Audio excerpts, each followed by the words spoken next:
ज्योतिषाम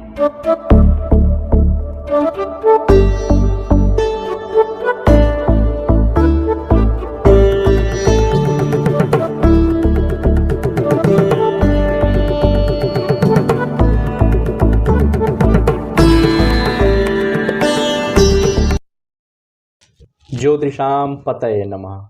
अभी विगत पाठ में 25वें पाठ में आपने बृहस्पति के स्वरूप के विषय में और शुक्र के स्वरूप के विषय में आपने पढ़ा। प्रस्तुत 26वें पाठ के अंतर्गत आप शनि के स्वरूप के विषय में पढ़ेंगे और इनके स्वरूपों का प्रयोजन क्या है, मतलब सूर्य का स्वरूप, चंद्र का स्वरूप जो अभी तक हम पढ़ते आए हुए हैं उसका प्रयोजन क्या है, उसका मूल उद्देश्य क्या है, उसको इस पाठ के अंतर्गत श्लोक के माध्यम से समझने का हम प्रयास करेंगे। पहले पूर्वार्ध वाले वीडियो में शनि के स्वरूप के विषय में बताया जाएगा कि शनि का वर्ण क्या है, उसका किस धातु पर विशेष अधिकार है, उसकी प्रकृति क्या है, कौन सी उसकी धातु है, वर्ण उसका कैसा है और उसकी जो मानसिकता है मतलब मनोबुद्धि पर उसका किस प्रकार से नियंत्रण है, वह इस वीडियो में बताया जाएगा। इसके अनंतर वाले वीडियो में उत्तरार्ध वाले भाग में इन सभी का विशिष्ट प्रयोजन क्या है या कैसे हम जानेंगे कि अमुक जातक पर अमुक ग्रह का प्रभाव है, वो बताया जाएगा। आप इस श्लोक को देखें जिसमें शनि के स्वरूप के विषय में बताया गया है, इसके अन्वय को भी देखें, इसके संस्कृत व्याख्या और भावार्थ को समझने का प्रयास करें।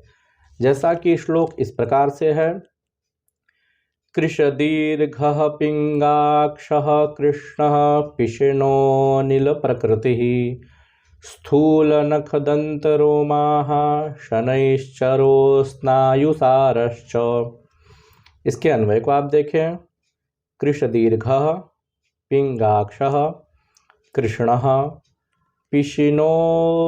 पिशूनो नील प्रकृति स्थूल नखदंतरोमाः शनैश्चरः स्नायुसारश्च।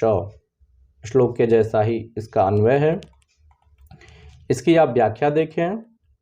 कृशदीर्घः अर्थात शरीरोच्चः, पिंगाक्षः कपिलनयनः, कृष्णः श्यामः, पिशुनः निंदकः, अनिल प्रकृतिः वात प्रकृतिः, स्थूल नखदंतरोमाः पीवर नखदंतरोमाः स्नायुसारः शिराधिकः च तथा शनैश्चरः शनिः भवति। यह हुई इसकी संस्कृत व्याख्या।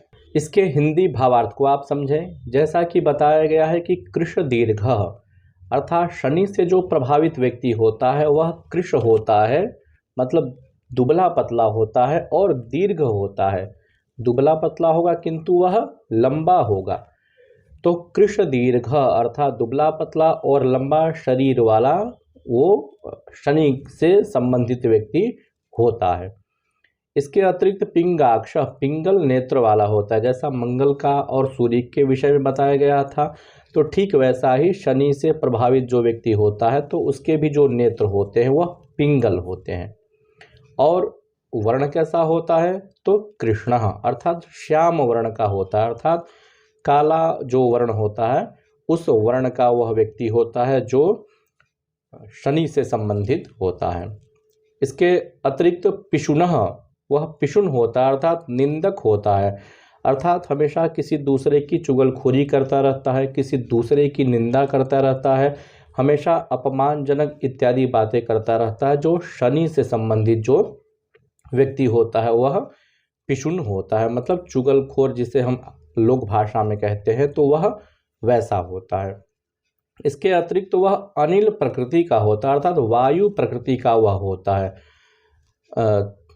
वात पित्त और कफ जो तीन धातुएं बोली गई हैं उसमें वह वात प्रकृति के धातु का प्रतिनिधित्व करता है। इसके अनंतर स्थूल नख दंत और रोम होते हैं। उसके जो नख है, नाखून है, दंत है और जो रोमे हैं उसके वो स्थूल होते हैं, मतलब मोटे होते हैं। सामान्य व्यक्ति की अपेक्षा वो थोड़े से मोटे होंगे, दांत भी मोटे मोटे होंगे, नख भी उसके मोटे होंगे और जो रोंवे हैं वो भी थोड़े से मोटे होते हैं अन्य व्यक्तियों की अपेक्षा। इसके अतिरिक्त वो स्नायु सार वाला होता है, मतलब उसके शरीर में शिराएं अधिक होती हैं। बुध के संबंध में कहा गया है कि उसका स्वरूप हरा वर्ण वाला होता है। तो शनि के संबंध में यह कहा गया है कि वो उसके शरीर में अत्यधिक शिराएं होती हैं, नसें अत्यधिक होती है या दिखाई देने लगती हैं उसकी नसें, स्नायु की अधिकता होती है शनि से संबंधित व्यक्ति में। तो ये सारे स्वरूप, ये सारे गुण धर्म जो है शनि से संबंधित व्यक्ति में पाए जाते हैं। आप इस आरेख को देखें, इसमें बताया गया है कृश दीर्घः पिंगाक्षः कृष्णः पिशुनः वातः स्थूल नखदंत रोमाः स्नायुसारः, ये सभी शनि के स्वरूप के अंतर्गत आते हैं। आप एक उदाहरण से इस बात को समझने का प्रयास करें। लग्न में शनि है, मेष राशि का है, नीच राशि का है। लग्न स्थान जो होता है उससे शरीर का, वर्ण का, प्रकृति का परिज्ञान किया जाता है। तो लग्न में शनि है, इसका मतलब जातक जो है शनि से प्रभावित है। तो वह जातक कृश दीर्घ होगा, मतलब न अत्यधिक निम्न नहीं होगा और वो पतला होगा। पिंगल नेत्रों वाला होगा, काले कलर का होगा, श्याम वर्ण या कृष्ण वर्ण वाला होगा। पिशुन होगा, मतलब दूसरों की चुगलखोरी करने वाला होगा। और वात प्रकृति वाला भी होगा। उसके नाखून, दांत और रोए, ये तीनों चीज़ जो हैं मोटे होंगे और स्नायु मतलब नसों की अधिकता उसके शरीर में होगी। तो इस प्रकार से शनि के स्वरूप का निर्धारण किया जाता है और उसका प्रभाव निर्धारण जातक के ऊपर देखा जाता है। अब इन सभी ग्रहों का मुख्य प्रयोजन क्या है, कैसे हम जानें, तो उसके विषय में अग्रिम श्लोक में कहते हैं, जो अग्रिम वीडियो में आपको बताया जाएगा।